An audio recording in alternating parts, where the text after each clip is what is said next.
This is in response to Billy's Talking Points memo from Tuesday, June 2nd, 2015, Anger on the Left. Now, this is what I like to refer to as the right-wing contrived outrage of the day. So there's not a whole lot going on. Let's find an outrage. Okay, so Obama's been at 50%. Of course, he's been at 50% for, 2 or 3 years, and he's been a little bit lower at times.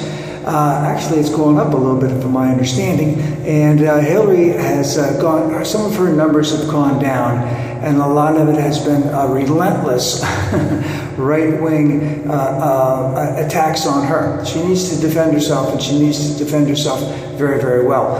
But the contrived right-wing outrage of the day is that liberals, progressives are angry on the left because our man Obama, his numbers aren't that good. And of course, nothing could be further from the truth. We want him to continue to be as aggressive and assertive as he possibly can in this last year and a half of his time. And Billy wants to talk about how he doesn't have any accomplishments whatsoever in the 6.5 years that he's been around, except for maybe Obamacare, which may be thrown out by the Supreme Court, or that portion of it. Well, number one, we're going to have to see what the Supreme Court says. Number two on that, if the Supreme Court guts Obamacare, the Republicans are really in trouble because they say they have a fix and they don't have a fix. And they're very, very, how do I want to say it? They are in not compliance at all with each other on what they think a fix should be. So you have the Tea Partiers who just say, just get rid of the whole thing. We're not going to vote for any type of fix for Obamacare. And then you have the more moderates who are saying, well, people really do like some of those things. We need to keep some of them, but we can't call it Obamacare. So they're in a lot of trouble. If you look at it from another standpoint, if the Supreme Court does favor Obamacare, then the Democrats have less of an issue to go on. But I think the big issue would be is that Obamacare is here to stay. And this is probably the greatest law enactment that someone has had, let's say, in the last 30 years. Because this will stay around for a long time. And this is something that's been needed for the last 50 years, last 60 years. Remember, Truman tried in 1948 to do it. The Southern white people stopped him because, there were white hospitals and black hospitals. We couldn't have the same black people going to white hospitals. So this has gone on for a long time. But getting back to the thing, Billy wants to say that there was no accomplishments by Obama, I would say, hey, he didn't bring us into another war. Number two, we have had, 60-some or 70 straight months of employment increases. Now, the increases aren't as much as we would like.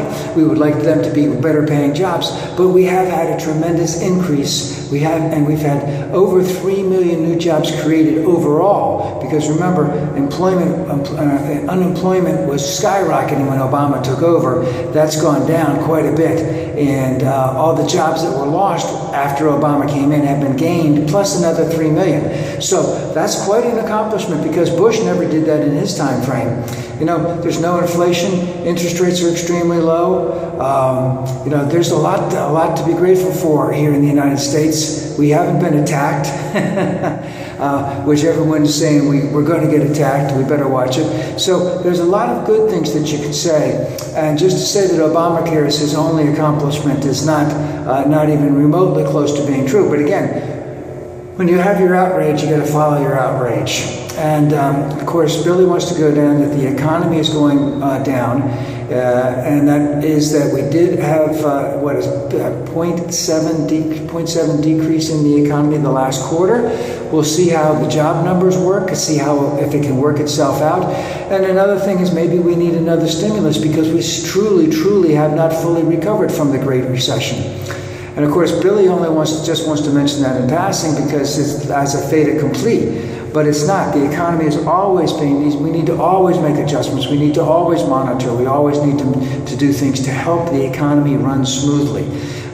Billy wants to say there's continued chaos overseas. I'd say that outside of a couple areas, there's really not much chaos at all. The areas that there are chaos, we need to monitor, and we need to monitor very, very closely. And let's remember one other thing. Now that we're talking about overseas, we're talking about oil, and those areas that have oil, that are in civil war, in strife, etc. Jimmy Carter said that we needed to be energy independent by 2011. Back in 1976 or 77 or 78, he had solar energy on the White House. And guess what? Reagan took it down. The oil men came back in. We did nothing on it.